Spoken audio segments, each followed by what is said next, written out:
Hi, Explain Dad here, and in this video I'm going to show you how to check which iPhone you have. Make sure you stay to the end so you don't miss any of the important steps. Like the video and subscribe to the channel for more content. Let's begin. So the first thing we're going to do is go to settings.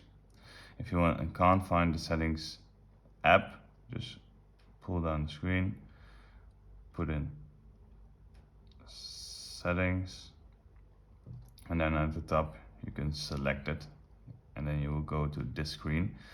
Scroll down until you see general, so tap on this one, and then all the way at the top you see the about section.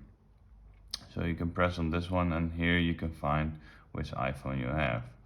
So the third down you see the model name, and then after the model name you see iPhone 14 Pro. So then you know which model of iPhone you have.